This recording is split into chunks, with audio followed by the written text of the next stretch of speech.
بسم اللہ الرحمن الرحیم. دائیں بائیں اگر کوئی سو رہے ہوں، آرام کر رہے ہوں، درمیان میں جو جگہ ہے وہ بالکل پاک اور صاف ہے جہاں پر اطمینان کے ساتھ نماز ادا کی جا سکتی ہے، تو اس میں کوئی حرج نہیں ہے، وہاں پر نماز ادا کی جا سکتی. جی، اور ان کا دوسرا سوال تھا کہ کھلے آسمان کے نیچے کیا خواتین نماز پڑھ سکتی ہیں؟ کھلے آسمان کے نیچے نماز پڑھنے میں بھی کوئی حرج اور ممانعت نہیں ہے. جی، بہت بہت شکریہ. ان کا تیسرا اور آخری سوال تھا، حالانکہ اس سے پہلے سوال کیا تھا اس کا جواب بھی دیا جا چکا تھا، لیکن یہ شاید سمجھ نہیں پائی تھی. ان کے سسر صاحب جو ہیں وہ گھر میں سب کو بولتے ہیں کہ آپ کو عبادت کرنا چاہیے، نماز پڑھنا چاہیے، لیکن خود نماز نہیں پڑھتے ہیں. ان کا یہ کہنا ہے کہ میرا سلسلہ جو ہے فقیری سے ہے، تو ہمارے اوپر نماز جو ہے فرض نہیں ہے. یہ اس کی وجہ سے یہ لوگ پریشان ہیں، تو انہوں نے پوچھنا چاہا کہ یہ بات کا درست ہے؟ یہ بات بالکل غلط ہے. حقیقت سے اس کا کوئی رشتہ اور تعلق نہیں ہے. کوئی بھی مسلمان ہو، مرد ہو یا عورت، وہ مسلمان بالغ اور عاقل ہے، مرد ہے یا عورت ہے، تو اللہ تعالیٰ نے اس پر نماز فرض فرمائی ہے. جب ایک مرتبہ نماز فرض ہو جاتی ہے اور وہ یہ کہہ رہا ہے کہ مجھ پر نماز فرض نہیں ہے، یہ غلط بات ہے. کسی کا تعلق فقیری سے ہو یا امیری سے ہو، کوئی بھی سلسلہ کیوں نہ ہو، یہ ان کی غلط بات ہے، جہالت ہے جس کی وجہ سے وہ یہ بات کہہ رہے ہیں. کسی سلسلے میں بھی ایسی بات نہیں ہے جہاں یہ کہا جا سکے کہ نماز ہم پر فرض نہیں ہے. نماز اللہ تعالیٰ نے فرض کی ہے، مسلمانوں پر، مرد حضرات پر بھی فرض کی گئی ہے، عورتوں پر بھی نماز فرض کی گئی ہے. بچے جب بالغ ہو جاتے ہیں ان پر بھی نماز فرض کی گئی ہے. وہ انتقال تک، مرے تک نماز فرض رہتی ہے. فقیر ہو، امیر ہو، غریب ہو، بادشاہ ہو، مسکین ہو، رعایا ہو، محتاج ہو، تنگ دست ہو، کسی بھی حالت میں کیوں نہ ہو، لیکن نماز معاف نہیں ہے. نماز ادا کرنی چاہیے، بہت اچھی بات ہے. دوسروں کو تو آپ نماز کی طرف توجہ دلاتے ہیں، ان کو متوجہ کرتے ہیں، آپ بھی خود نماز ادا کریں. آپ کا جو یہ کہنا ہے کہ میرا تعلق فقیری سے ہے، مجھ پر نماز فرض نہیں ہے، یہ بڑی آپ کی غلط فہمی ہے، جہالت کی بات ہے. اس غلط فہمی کو اور جہالت کو دور کریں اور خود بھی آپ نمازوں کا اہتمام کریں، نمازیں ادا کریں. جی، بہت بہت شکریہ مفتی صاحب. آئیے ناظرین کچھ اور کالر کو شامل کرتے ہیں. جی السلام علیکم. السلام علیکم. وعلیکم السلام. جی محترمہ کہاں سے بات کر رہی ہیں آپ؟ جی ہم کشمیر سے جناب. جی بھائی سوال پوچھیے اپنا. سر مولانا صاحب سے پوچھنا تھا، جو تاجر لوگ ہیں وہ جناب بینکوں کے ساتھ وہ لین دین کا کام کرتے ہیں، انٹرسٹ پر پیسے لیتے ہیں اور وہاں سے بھی انٹرسٹ کماتے ہیں، وہ کس حد تک جائز ہے جناب؟ بس یہی جاننا چاہتے تھے. جو تاجر لوگ جو ہیں جو پیسے وغیرہ لیتے ہیں، لون پہ لیتے ہیں، سود پر لیتے ہیں، جی جی جی سر، ان کے ساتھ تجارت کرنا کیسا ہے؟ وہ جو تجارت کرتے ہیں وہ کس حد تک صحیح ہے؟ ٹھیک ہے. وہ مسلم لوگ کی بات کر رہے ہیں آپ؟ جی ٹھیک. آئیے ناظرین ایک اور کالر کو شامل کرتے ہیں. جی السلام علیکم. السلام علیکم. وعلیکم السلام. جی محترمہ کہاں سے بات کر رہی ہیں آپ؟ میں ناز بانو بات کر رہی ہوں کرناٹکا سے. جی سوال پوچھیے. میرے 3 سوال تھے حضرت. جی. پہلا سوال یہ تھا کہ ہم رہائشی گھر میں جو ہے ابھی اس کو بندانا چاہتے ہیں پر رکاوٹیں آ رہی ہیں، اس کے لیے کچھ وظیفہ بتائیے. اور ایک بات تھی کہ ہمارا خالی جگہ ہے وہاں پہ گھر بنانا چاہیے یا پھر ہم جو رہائشی گھر ہے اسے کھول کے بنانا چاہیے؟ خالی جگہ جو ہے وہاں پہ آپ پوچھنا چاہ رہی ہیں وہاں پہ گھر بنا سکتے ہیں یا نہیں بنا سکتے ہیں؟ ابھی جب ہم کنفیوز ہے کہ خالی جگہ پہ گھر بنائے یہاں یا پھر ہمارے رہائشی گھر کو پھر سے نیا بنانا چاہے. تو خالی جو جگہ ہے وہ بھی آپ کی ہے؟ خالی جگہ وہ بھی ہمارے پاپا کی ہے. میرے خیال سے آپ نے اس سے پہلے بھی یہ سوال کیا تھا، اس کا جواب بھی دیا جا چکا تھا. تو پھر نہیں، وہ میں ہمیں لائن کٹ ہو گئی تھی تو کلیئرلی نہیں پتا چلا تھا. ٹھیک. بہت بہت شکریہ کال کرنے کے لیے کرناٹکا سے. آئیے ناظرین ایک اور کالر کو شامل کرتے ہیں. جی السلام علیکم. السلام علیکم. وعلیکم السلام. جی محترم کہاں سے بات کر رہے ہیں آپ؟ اس وقت کر رہا ہوں کشمیر سے. سوال پوچھیے اپنا. جی سوال اس طریقے سے ہے کہ میں مولوی صاحب سے پوچھنا چاہتا ہوں کہ جو انسان کسی کو سحر کرتا ہے یہ تو ایک شیطانی خیال ہے، تو اب اگر یہ کرنے والا جو ہوتا ہے یا کرانے والا، شریعت کے آئین میں ان کو کیا سزا ہو سکتی ہے؟ اگر وہ مسلمان ہو کیا وہ مسلمان رہتے ہیں یا منافق ہو جاتے ہیں؟ ٹھیک. بہت بہت شکریہ کال کرنے کے لیے. جی مفتی صاحب کشمیر سے بھائی نے سوال کیا تھا کہ جو تاجر لوگ ہوتے ہیں، مسلم کی بات کر رہے ہیں، تو وہ دوسروں کے ساتھ جو لین دین کرتے ہیں، لون لیتے ہیں، اس پر مطلب سود لیتے ہیں اور سود دیتے بھی ہیں، تو ایسے لوگوں کے ساتھ تجارت کرنا صحیح ہے یا نہیں صحیح ہے؟ بسم اللہ الرحمن الرحیم. ایسے لوگوں کے ساتھ تجارت کرنا جو کہ سودی معاملات کرتے ہیں، سودی لین دین میں وہ اپنے آپ کو ملوث اور مصروف رکھتے ہیں، تو ایسے لوگوں کے ساتھ دوری اختیار کرنا ہی بہتر ہے تاکہ ان کی بری صحبت سے بچتے ہوئے آپ اپنے آپ کو سیدھی راستے پر ڈال سکیں. کیونکہ سود کا لینا ہو یا دینا ہو، یہ دونوں بھی شریعت اسلامیہ میں ناجائز اور حرام ہے. اس کی حرمت کے بارے میں اللہ تعالیٰ نے قرآن مجید میں بیان فرمایا. سود لینا بھی حرام، اس کا دینا بھی حرام، اور سودی معاملات میں گواہ بننا یہ بھی حرام اور ناجائز ہے. اور سودی معاملات کو اس کی جو فائلیں ہوتی ہیں ان کو لکھنا یہ بھی ناجائز ہے. ان کاموں سے دور رہنا چاہیے. اور جو لوگ ایسے کاموں میں اپنے آپ کو مصروف رہتے ہیں، ایسے لوگوں سے بھی دوری اختیار کی جائے تاکہ ان کی بری صحبت کا اثر آپ پر نہ پڑ سکے، اور آپ ایسے لوگوں سے دور رہیں تاکہ ان کو بھی احساس ہو کر وہ بھی راہ راست پر آ سکیں. جی بہت بہت شکریہ. ناز بانو صاحبہ نے کرناٹکا سے سوال کیا تھا کہ جو ان کا رہائشی گھر ہے اس کو یہ لوگ پھر سے بنانا چاہ رہے ہیں لیکن بنا نہیں پا رہے ہیں، رکاوٹیں آ رہی ہیں، اور ایک جو ہے ان کے والد صاحب کی جگہ خالی ہے. تو ان کا یہ کہنا ہے یہ جو رہائشی مکان ہے اسی کو صحیح کروا لیں یا جو خالی جگہ پڑی ہوئی وہاں پہ گھر بنائیں. اب یہ معاملہ تو آپ کی اپنی سہولت پر ہے. اگر آپ کو سہولت اس بارے میں ہے کہ آپ جہاں پر خالی زمین ہے وہاں پر اثر نو گھر بنا سکتے ہیں، نیا سرے سے تعمیر کر سکتے ہیں، تو آپ اپنی سہولت سے وہاں گھر بنائیے. جہاں آپ رہ رہے ہیں اس کو آپ منہدم کر کے یہاں پر پھر سرے سے گھر بنانا چاہتے ہیں تو یہاں پر بھی بنا سکتے ہیں. شریعت اسلامی میں اس کے اندر کوئی ممانعت نہیں ہے. جس گھر میں آپ فی الوقت ابھی رہ رہے ہیں، رہائش پذیر ہے، وہ گھر اچھا ہے، اس کے اندر کوئی دقت نہیں ہے. آپ کو اگر یہ چھوٹا پڑ رہا ہے اور مزید کشادہ گھر چاہتے ہیں تو جہاں کھلی زمین ہے وہاں پر بنا لیجیے. یہ اچھے خاصے گھر کو آپ کیوں منہدم کرنا چاہتے ہیں؟ یہ اس کی عقل میں کوئی آنے والی بات تو نہیں ہے. بہرحال یہ معاملہ آپ کی اپنی سہولت کے حوالے سے ہے. جس معاملے میں آپ کو سہولت ہو اس اعتبار سے آپ کام کریں، لیکن اچھے خاصے گھر کو جس کے اندر اچھی تعمیر کی گئی ہو، اچھے سے وہ بنا ہوا ہو، اس کو توڑ کر پھر وہیں پر نیا گھر تعمیر کرنا، اس سے بہتر تو یہی معلوم ہوتا ہے کہ جہاں خالی زمین ہے وہاں پر آپ گھر بنائیں. جب آپ وہاں شفٹ ہو جائیں گے تو یہ آپ کرائے پر دے سکتے ہیں غریب لوگوں کو تاکہ ان کا بھی فائدہ ہو سکے. کیا بات ہے، بہت بہت شکریہ مفتی صاحب. آئیے ناظرین کچھ اور کالرز کو شامل کرتے ہیں. جی السلام علیکم. السلام علیکم. ہلو السلام علیکم. السلام خیریت صاحب. الحمدللہ. جی محترم کہاں سے بات کر رہے ہیں آپ؟ میری دعا ہے کہ پوری آپ کی ٹیم کی میری دعا ہے. بہت بہت شکریہ. بات کرو سر. جی ٹی وی کی آواز بند کر دیجئے. ٹی وی کی آواز بند کر دیجئے. آپ کی آواز ہم تک بہت کہاں سے بات کر رہے بھائی آپ؟ کوئی عبد السلام نام ہے میرا.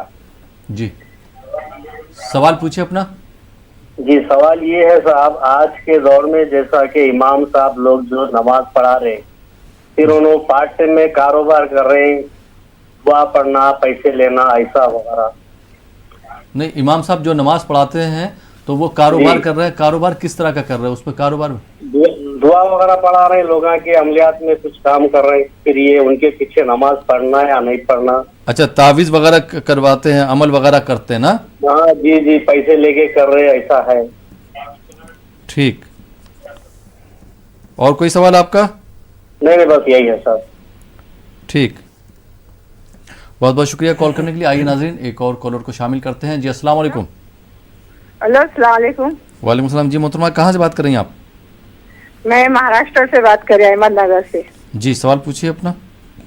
میرا ایک سوال ہے بھائی جان کہ جو بھی کام کرنے کو جاتے ہیں نا تو وہ کام پورا ہوتا نہیں، ادھورا ہی کام ہو جاتا. اور دوسرا سوال یہ ہے کہ لڑکے کے رشتے کے بارے میں جو بھی آتے ہیں نا صرف دیکھتے اور چلے جاتے، لڑکے کا رشتہ طے نہیں ہوتا ہے. بیٹے کا یا بیٹی کا؟ لڑکا لڑکا. لڑکا. جی ہاں. اور وہ شوگر اس کے ابا کی نہیں کہ شوگر کم زیادہ ہوتی ہے. دیکھو ٹھیک. تیسرا سوال یہ. جی بہت بہت شکریہ کال کرنے کے لیے. آئیے ناظرین ایک اور کالر کو شامل کرتے ہیں. جی السلام علیکم. السلام علیکم. ٹی وی کی آواز بند کر دیجئے. السلام علیکم. معذرت چاہوں گا آپ نے ٹی وی کی آواز بڑھا رکھی ہے. آئیے ناظرین ایک دوسرے کالر کو شامل کرتے ہیں اس پروگرام میں. جی السلام علیکم. وعلیکم السلام. جی محترم کہاں سے بات کر رہے ہیں آپ؟ احمد آباد سے. احمد آباد سے جی سوال پوچھیے. سوال پوچھنا تھا کہ یہ تعویذ وغیرہ جو مولانا بناتے ہیں اور وہ پیسہ لیتے ہو جائز ہے کہ ناجائز ہے؟ اور دوسرا دہیج لینا جائز ہے کہ ناجائز ہے؟ یہ 2 سوال کا جواب چاہیے مجھے. ٹھیک ہے. ایک چیز میں بھی پوچھنا چاہوں گا, آپ کی شادی ہوگی صاحب؟ جی. آپ نے جہیز لیا تھا کیا؟ نہیں میں تو نہیں لیا تھا, ہمارے زمانے میں نہیں تھا. جی ہاں ٹھیک ہے,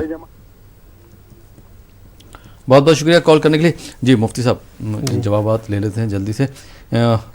ایک بھائی نے سوال کیا تھا اور ابھی انہوں نے احمد آباد سے سوال کیا. دونوں سوال ایک طرح کے ہیں کہ کچھ لوگ جو ہیں پیسے لے کے تعویذ وغیرہ دیتے ہیں, یہ کیا شرعاً درست ہے؟ بسم اللہ الرحمن الرحیم. دیکھیے اس میں 2 قسمیں بنتی ہیں. ایک تعویذ وہ ہوتی ہے جو شریعت اسلامیہ کے بتلائے ہوئے طریقے کے مطابق ہوتی ہے, اور ایک تعویذ دینا ایسا ہوتا ہے جو شریعت اسلامیہ کے بتلائے ہوئے طریقے کے خلاف ہوتا ہے. اگر تعویذ دے رہے ہیں جس کے اندر قرآن مجید کی آیات اور متبرک دعائیں وغیرہ لکھ کر دیتے ہیں تو اس کے دینے میں اور اس کے پہننے میں کوئی حرج اور ممانعت کی بات نہیں ہے, کیونکہ قرآن مجید کی آیات ہوتی ہیں حفاظت کے طور پر, ان کو استعمال کیا جا سکتا ہے. اور ایک تعویذ ایسی ہوتی ہے جو کہ غلط عمل جس کو کہتے ہیں, نامناسب عمل جو اسلام کے طریقے کے خلاف ہے, تو ایسے تعویذ کا دینا اور ایسی تعویذ کا لینا یہ بھی از روئے شریعت ناجائز اور نامناسب ہے. جی بہت بہت شکریہ مفتی صاحب. اور مہاراشٹر سے احمد نگر سے محترمہ نے سوال کیا تھا کہ ان کے کاروبار میں جو ہے رکاوٹیں آ رہی ہیں, وہ رکاوٹیں ختم ہو جائیں اس کے لیے کیا کریں, کوئی مشورہ ہو بتا دیں. بسم اللہ الرحمن الرحیم. دیکھیے پہلی بات تو جب بھی کاروبار کریں اسلام کے بتلائے ہوئے طریقے کے مطابق کریں. جو کاروبار اور تجارت کا طریقہ اسلام کے اندر بتلایا ہوا ہے احادیث مبارکہ کی روشنی میں فقہاء کرام نے بیان فرمایا ہے. آپ کسی مستند عالم کے پاس, اپنے محلے کے, آپ مسجد کے امام صاحب کے پاس جا کر وہ طریقے معلوم کر لیں. ویسے تو بہت سی کتابیں بھی تباہ ہو کر منظر عام پر آ چکی ہیں جن کے اندر جائز اور حلال طریقے تجارت کے سلسلے میں وضاحت کی گئی ہے. تو جائز اور حلال طریقے سے آپ تجارت کریں گے تو یہ اللہ سبحانہ و تعالیٰ کی رضا اور اس کی خوشنودی کا سبب بنے گا. جب اللہ تعالیٰ اس کے حبیب صلی اللہ علیہ وسلم کے بتلائے ہوئے طریقے کے مطابق تجارت اور کاروبار ہوگی تو بے شک اللہ تعالیٰ اس میں برکت عطا فرمائے گا. آپ سے بھی ہم کہتے ہیں اور اپنے دیگر ناظرین سے بھی کہتے ہیں جو تجارت اور کاروبار میں ہیں وہ اپنی تجارت اور کاروبار کو اسلام کے بتلائے ہوئے طریقے کے مطابق لائیں. جی بہت بہت شکریہ مفتی صاحب. اور ان کا جو دوسرا سوال تھا کہ ان کے بیٹے کے رشتے آتے ہیں لیکن طے نہیں ہو پاتے ہیں, کیا کریں, پریشان ہیں. اس سلسلے میں ان دونوں آیات مبارکات کی تلاوت کریں. ہر فرض نماز کے بعد تلاوت کا معمول بنائیں. جس لڑکے کے لیے بھی رشتہ مطلوب ہے آپ اس لڑکے سے کہیں کہ وہ ان آیات مبارکہ کی تلاوت کرے. پہلی آیت مبارکہ یہ ہے وَمِن كُلِّ شَيْءٍ خَلَقْنَا زَوْجَيْنِ وَمِن كُلِّ شَيْءٍ خَلَقْنَا زَوْجَيْنِ. اس آیت مبارکہ کو 11 مرتبہ پڑھنے کے لیے کہیے اور اول آخر 3 مرتبہ درود شریف بھی ضرور پڑھیے. دوسری آیت مبارکہ 20ویں پارے میں موجود ہے رب انی لما انزلت الی من خیر فقیر. رب انی لما انزلت الی من خیر فقیر. اس آیت مبارکہ کو بھی 11 مرتبہ پڑھیں اور اول آخر 3 مرتبہ درود شریف پڑھیں. اللہ تعالیٰ بہترین رشتے اور مناسب رشتے عطا فرمائے گا. جی بہت بہت شکریہ. ان کا تیسرا اور آخری سوال تھا کہ ان کے شوہر کو جو ہے شوگر کی پرابلم ہے, کم زیادہ ہوتا رہتا ہے تو پریشان ہے. جی اس سلسلے میں جب بھی وہ کسی چیز کو کھائیں اور کوئی بھی چیز جب بھی پئیں تو دیگر جو مسنون دعائیں بتلائی گئی ہیں ان دعاؤں کے ساتھ قرآن مجید کی اس آیت مبارکہ کو بھی ضرور پڑھ لیا کریں. وَهَذَا مِلْحٌ اُجَاج وَهَذَا مِلْحٌ اُجَاج. اس کی برکت سے ان کی شوگر نارمل رہے گی انشاءاللہ. بہت بہت شکریہ مفتی صاحب. ناظرین آپ دیکھ رہے ہیں پروگرام شریعت کے آئینے میں. وقت ہو چلا یہاں پر ایک چھوٹے سے بریک کا. بریک کے بعد آپ کی خدمت پھر حاضر ہوں گے. آپ دیکھتے رہیے پروگرام شریعت کے آئینے میں. ناظرین بریک کے بعد ایک بار پھر آپ کا خیر مقدم ہے. آپ دیکھ رہے ہیں ہمارا یہ لائیو فون ان پروگرام شریعت کے آئینے میں اور آپ کے سوالوں کے جوابات دے رہے ہیں مفتی سید مصباح الدین نقشبندی صاحب. مفتی صاحب ایک بار پھر آپ کا خیر مقدم ہے بریک کے بعد. اور بریک کے بعد کچھ اور کالرز کو شامل کرتے ہیں. جی السلام علیکم. السلام علیکم. السلام علیکم سر, میں فردوس احمد جموں کشمیر سے بول رہا ہوں. فردوس احمد جی سوال پوچھیے فردوس صاحب. سر میرا سوال یہ ہے کہ جب ہم سفر پہ نکلتے ہیں تو سفر میں کتنا میل سفر طے کر کے جو ہے وہ نماز ہماری